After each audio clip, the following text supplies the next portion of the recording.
Students, stomach की अगर हम क्रॉस सेक्शन ले लें, जिस तरह प्रीवियस क्लास में हमने उसका जो आउटर सरफेस है उसके ऊपर बात की थी। इस क्लास में हम 3D एनिमेशन की मदद से वाज़ेह या वजाहत करना चाहते हैं कि स्टमक, जिस तरह प्रीवियस में हमने बात की थी कि ये अंदर से एक खाली स्ट्रक्चर है, होलो स्ट्रक्चर है, मस्कुलर स्ट्रक्चर है, उसमें लॉन्गिट्यूडनल मसल्स भी होते हैं और स्टमक में सर्कुलर मसल्स भी होते हैं। सो ये कंप्लीट एक जे शेप स्ट्रक्चर आपको नजर आ रहा है। ऊपर से जो 5 इसमें जो एंटर होता है आउट अपर साइड से, सो ये 5 बेसिकली पूड 5 है और एथोपेगस है, जो आप यहाँ पर इसमें देख सकते हैं।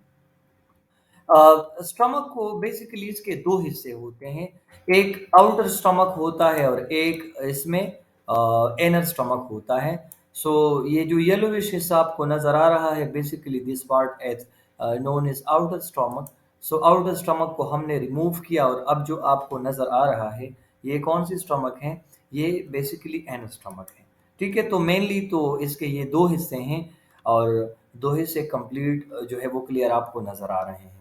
सो स्टमक का आउटर पोर्शन अगर हम इसको आइसोलेट कर ले तो this is basically the outer portion of stomach. ठीक है, इनर पोर्शन भी हमने क्लियरली इसमें देख लिया।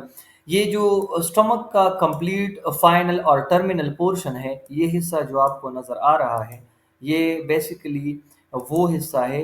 ये हिस्सा जो आपको नज़र आ रहा है ये वो हिस्सा है जहाँ से खुराक अब स्टमक से क्या होगा, स्टमक से खुराक अब जो है वो दाखिल हो जाता है कहाँ पे, स्मॉल इंटेस्टाइन में।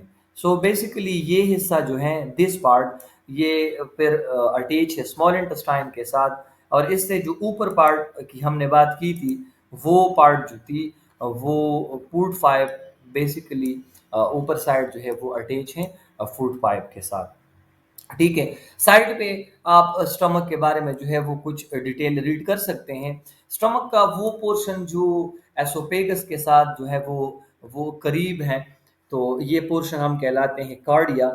ठीक है, the section of the stomach near the opening of oesophagus is called the cardia, while the upper dome shape is called a fundus. ये जो आपको डम शेप नजर आता है ये बेसिकली कार्डिया रीजन है, यहाँ ये दिस वन।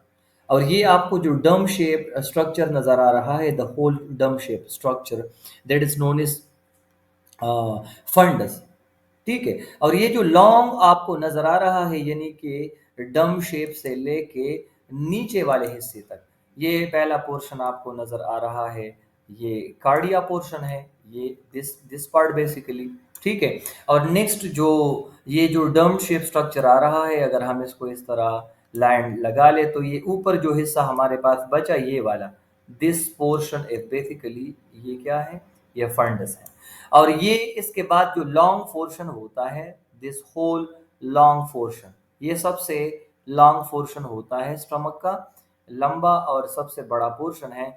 दिस पोर्शन, ये जो पोर्शन है, this portion is basically called body of the stomach. तो ये बॉडी है, और जो बिल्कुल टर्मिनल फाइनल पोर्शन है, द फाइनल पोर्शन, ये फाइलोरस है, जो फिर एंटर होता है स्मॉल इंटेस्टाइन में। ठीक है, स्टमक में अंदर लॉन्गिट्यूडनल जो है वो फोल्ड पाए जाते हैं, और ये फोल्ड हम र कहलाते हैं, जिसमें आप इस तरह देख सकते हैं। ये जो आपको फोर्शंस, लॉन्गिट्यूडनल फोर्शंस नज़र आते हैं, स्टमक का जो इंटरनल स्ट्रक्चर है वो स्मूथ नहीं होता, बल्कि उसमें इसी तरीके से रफ या लॉन्गिट्यूडनल जो है फोल्ड्स पाए जाते हैं, और इन फोल्ड की मदद से खुराक जो है वो फर्दर मूव होता है। जिस तरह आप यहाँ पे देख सकते हैं कि जो रफ है, allow the stomach to extend and partially digest the food. एक तो स्टमक में पार्शियल डाइजेशन होता है, इससे पहले क्लास में भी हमने बात की, कंप्लीट डाइजेशन पर जो है वो स्मॉल इंटेस्टाइन में होगा, यहाँ पर इनकम्प्लीट डाइजेशन होता है फूड का, इससे माइक्रोब्स खत्म की जाती हैं वगैरह वगैरह। ठीक है, the mass of the food then travel into the duodenum. Duodenum is the first part of the small intestine, और कमिंग क्लास में हम duodenum के बारे में डिस्कस करेंगे।